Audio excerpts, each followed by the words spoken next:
नमस्ते एवरीवन। दोस्तों स्टार्ट करते हैं आज BHIC 133 यूनिट नंबर दोस्तों 12 पार्ट 1 अपन स्टार्ट करते हैं आंतरिक व्यापार। दोस्तों आंतरिक व्यापार के बारे में अपन पढ़ते हैं। इतिहास की अपनी बुक चल रही इग्नू की BHIC 133, इसमें अपन इकाई संख्या 12 को अपन पढ़ते हैं। तो दोस्तों आंतरिक व्यापार अपन स्टार्ट करते हैं। देखो, दिल्ली सल्तनत में व मुगल काल में वस्तुओं का उत्पादन स्थानीय खपत से ज़्यादा होता था। जो वस्तुएं उत्पादित होती थी, भले ही वो शिल्पकार बनाते थे और किसान अपने खेतों में वस्तुएं उगाते थे, ठीक है, उनका अधिशेष उत्पादन होता था, यानी कि सरप्लस प्रोडक्शन होता था। जो वस्तुएं रह जाती थी वो मार्केट में बेच के आ जाया करते थे शिल्पकार और किसान। तो दोस्तों वस्तुओं का उत्पादन स्थानीय खपत से ज़्यादा होता था। इस अधिशेष उत्पादन ने ही व्यापारिक गतिविधियों के लिए मार्ग प्रशस्त किया।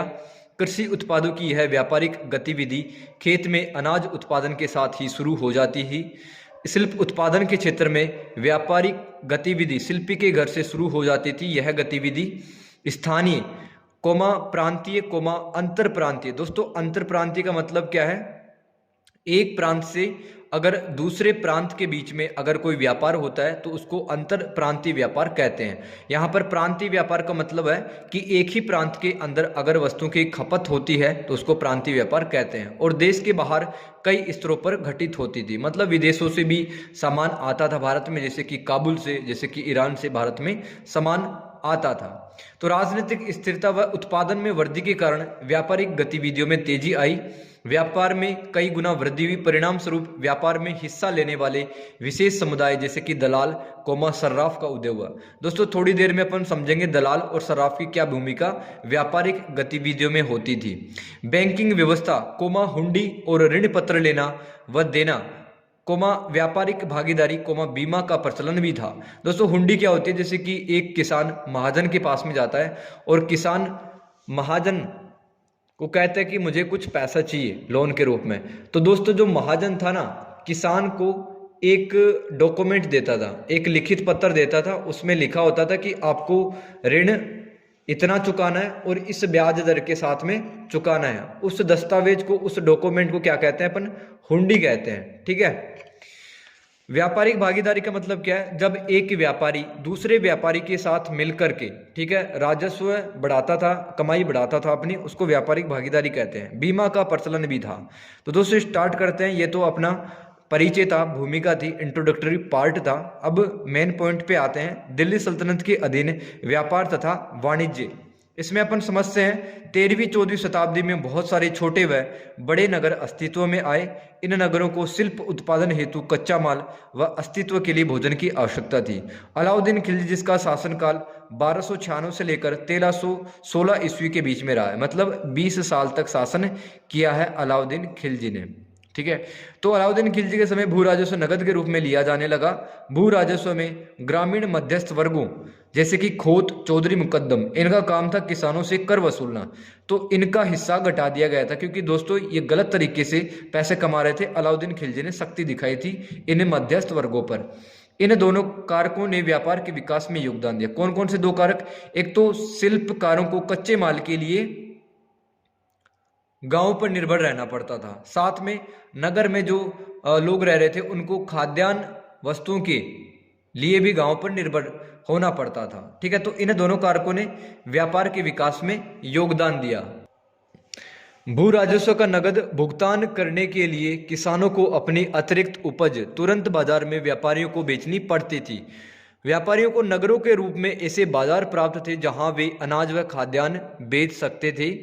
भू राजस्व के भुगतान की आवश्यकता हेतु दोस्तों जिस व्यापार का जन्म हुआ उसे प्रेरित व्यापार या इंड्यूस्ड ट्रेड कहते हैं। इसमें पहला पॉइंट पढ़ेंगे आंतरिक व्यापार। दिल्ली सल्तनत व्यापार में पहला पॉइंट है आंतरिक व्यापार। तो दोस्तों आंतरिक व्यापार का विकास दो स्तरों पर हुआ। पहला स्तर गांव और शहर के बीच कम दूरी का व्यापार, दूसरा स्तर विभिन्न शहरों के बीच लंबी दूरी का व्यापार, जिसमें बहुमूल्य वस्तुओं का व्यापार होता था। तो भू राजस्व कर की नकदी वसूली के कारण गांव व शहर के बीच में व्यापार फला फूला। नगरीय केंद्र शिल्प उत्पादन व खाद्यान्न आवश्यकता हेतु पूरी तरह गांवों पर भी निर्भर थे। गांव व शहर के बीच होने वाले व्यापार की मात्रा तो बहुत अधिक थी, परंतु मूल्य कम था।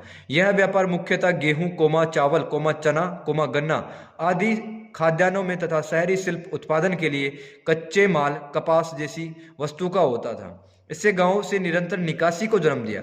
गांव से लगातार जा रहा था शिल्पकार कच्चा माल भी मंगवाता था और गांव से खाद्यान्न वस्तु जैसे दूध, फल, सब्जी, फूल ये जाया करते थे शहरों की तरफ। तो इसे कहा जाता है कि गांव से निरंतर निकासी अब होने लगी थी। वह शहरों को गांव पर पूरी तरह से अब निर्भर होना पड़ा। विभिन्न शहरों के बीच व्यापार विलासिता की वस्तुओं का था और यह अधिक मूल्य का था। जो एक शहर से दूसरे शहर के बीच में जो व्यापार हो रहा था उसमें अधिकतर वो सामान बिकता था जो विलासिता, जो भोग विलासिता या लग्जरियस ऑब्जेक्ट उसमें हुआ करते थे। एक शहर के कारीगर व शिल्प उत्पाद दूसरे शहर ले जाए जाते थे। जियाउद्दीन बर्नी, दोस्तों इतिहासकार जियाउद्दीन बर्नी, दोस्तों याद रखना बर्नी ने एक किताब लिखी है तारिक ए फिरोज शाही। ठीक है, तो अपने को मध्यकाल के बारे में कहाँ से पता चलता है? किताबों से। तो जियाउद्दीन बर्नी ने के दिल्ली में उसने कहा है कि दिल्ली में शराब अलीगढ़ व मेरठ से आती थी। मलमल देवगिरी जो कि महाराष्ट्र में पड़ता है, देवगिरी से वह धारीदार कपड़ा लखनऊती से आता था। लखनऊती कहाँ पे है? बंगाल। तो बंगाल से धारीदार कपड़ा आता था। इतिहासकार इब्न बतूता के अनुसार राजधानी दिल्ली में साधारण कपड़ा अवध से तथा पान मालवा से आता था। मालवा मध्य प्रदेश में, अवध उत्तर प्रदेश में। मुल्तान शक्कर दिल्ली और लाहौर से प्राप्त करता था तथा घी सिरसा हरियाणा से जाता था मुल्तान। विदेशों से आने वाली वस्तुएं सीमांत शहरों से अन्य शहरों को पहुंचती थी। मुल्तान विदेशी व्यापार हेतु केंद्रीय शहर था। गुजरात में भड़ोस व खंबात विदेशी व्यापार के विनिमय केंद्रों के रूप में कार्य करते थे। सल्तनत काल में स्थल व्यापार का केंद्र मुल्तान था। मुल्तान क्वेटा के रास्ते भारत, मुल्तान मध्य एशिया से जुड़ा था, भारत से जुड़ा था, अफगानिस्तान से जुड़ा था, ईरान से जुड़ा था। किसके रास्ते? क्वेटा के रास्ते। तो मध्य एशिया व ईरान के क्षेत्रों में बार बार मंगोल आक्रमण होते रहते थे, इसलिए व्यापारी इस रास्ते को पसंद नहीं करते थे। दिल्ली सल्तनत काल के व्यापार में दूसरा पॉइंट पढ़ते हैं, व्यापार से संबंधित वर्ग। तो कौन कौन से व्यक्ति काम करते थे? सल्तनत काल में दो प्रकार के व्यापारी थे। एक तो कारवानी व्यापारी, ठीक है। कारवानी जो शब्द है ये दोस्तों कारवां शब्द से मिलकर बना हुआ है। जो लोग बड़ी संख्या में एक साथ चलते थे उनको कारवानी व्यापारी कहते हैं। और दूसरे प्रकार के व्यापारी मुल्तानी व्यापारी। तो कारवानी ऐसे व्यापारी थे जो अनाज बेचते थे व खरीदते थे। सूफी संत नसरुद्दीन चिराग कारवानी व्यापारियों को नायक कहते थे। इनके पास अनाज से लदे हुए दोस्तों काफी कारवानी व्यापारियों के पास में बहुत सारे बैल हुआ करते थे जिन पे सामान लादा करते थे, अनाज वगैरह। तो सूफी संत कहते हैं चिराग, वो कहते हैं कि 10,000 से 20,000 बैल इनके पास में हुआ करते थे कारवानी व्यापारियों के पास में। समय गुजरने के साथ ही इन कारवानियों को बंजारा कहा जाने लगा।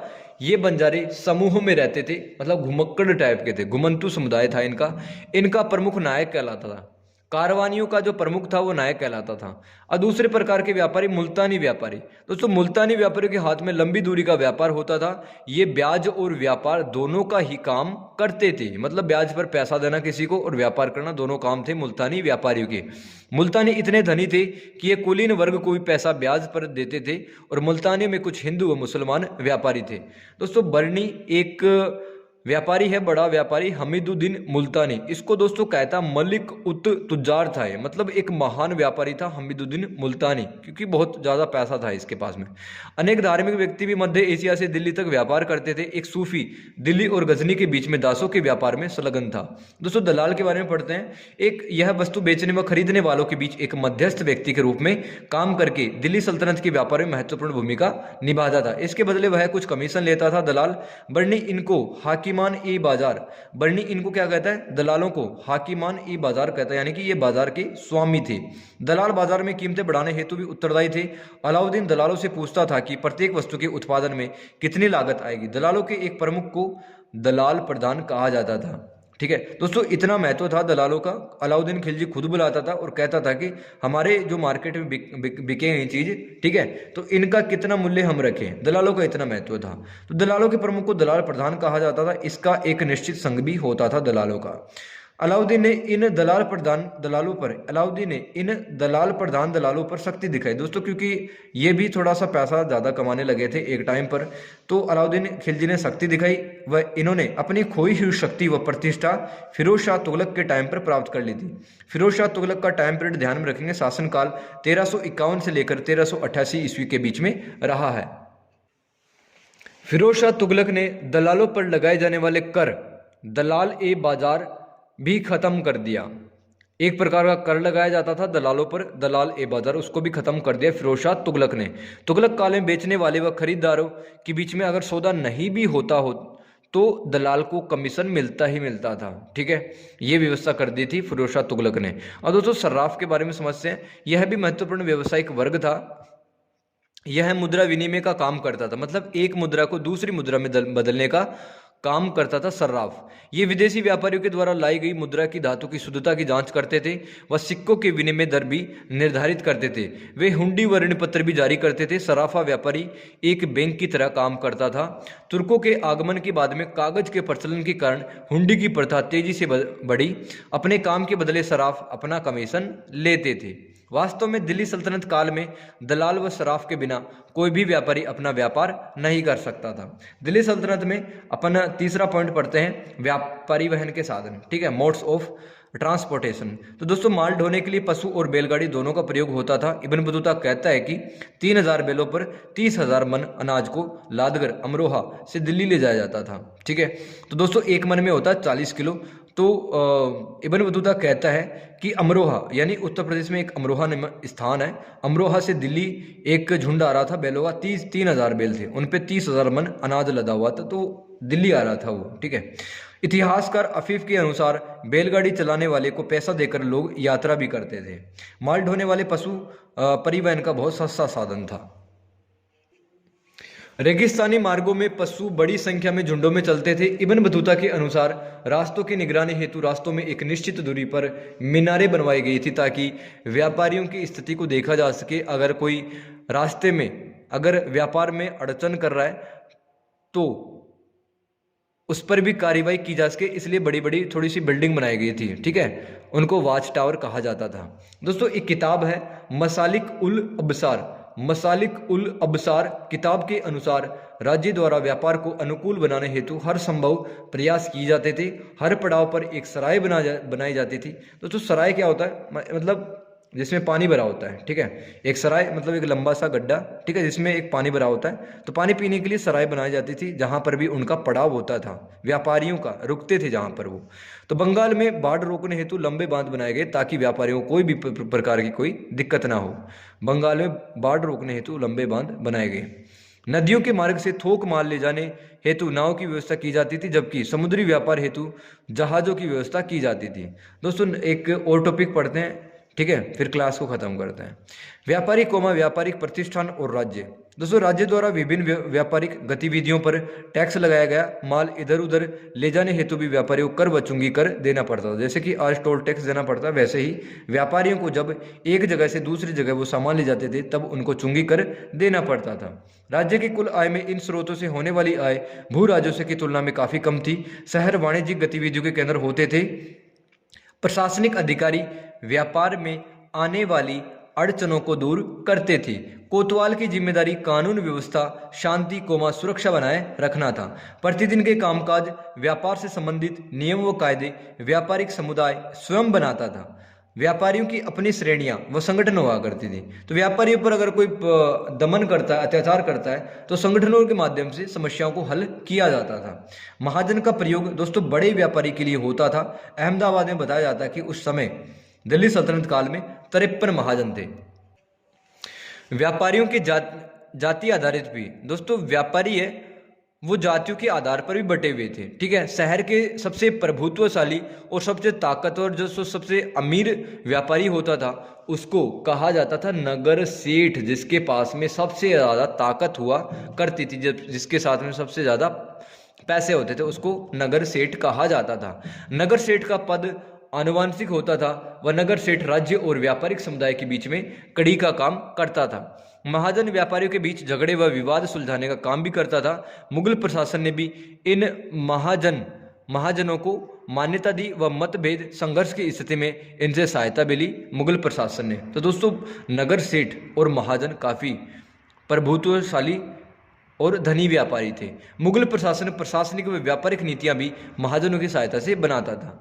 व्यापारिक संगठन की बात करते हैं दोस्तों, शहर व बंदरगाह के अधिकारियों के अत्याचारों का विरोध करते थे ये व्यापारिक संगठन। अगर कोई मुगल गवर्नर इन व्यापारियों पर अत्याचार करता था तो ये व्यापारिक संगठन मुगल बादशाह तक खबर पहुंचाते थे, ठीक है, और समस्या का समाधान किया जाता था। यह संगठन व्यापारिक प्रतिष्ठानों व दुकानों को बंद करके अपना विरोध जताते थे। राजस्व में नुकसान के कारण प्रशासन को इनके सामने झुकना पड़ता था। तो दोस्तों जिस स्थान के व्यापारी व्यापार ही नहीं करेंगे वहां की अर्थव्यवस्था वो खराब हो जाएगी। तो अंत में मुगल प्रशासन इनके सामने झुक जाता था और हर मांग व्यापारियों की मान ली जाती थी। दोस्तों एक घटना पढ़ते हैं, औरंगजेब के समय पे हुई थी एक घटना। औरंगजेब के समय पर दोस्तों 1669 ईस्वी में सूरत के गवर्नर द्वारा अत्याचार किए जाने के कारण व्यापारियों ने सूरत छोड़ दिया और भड़ोच जाके बस गए, जिससे सूरत शहर की व्यापारिक गतिविधि ठप पड़ गई। औरंगजेब ने जल्द ही इस मामले को सुलझा लिया। 1639 ईस्वी में शाहजहां ने विरजी बोहरा, जो कि सूरत का एक बड़ा व्यापारी था, इसको अपने दरबार में बुलाया और अत्याचार की कहानी सुनने के लिए इसको दरबार में बुलाया गया था।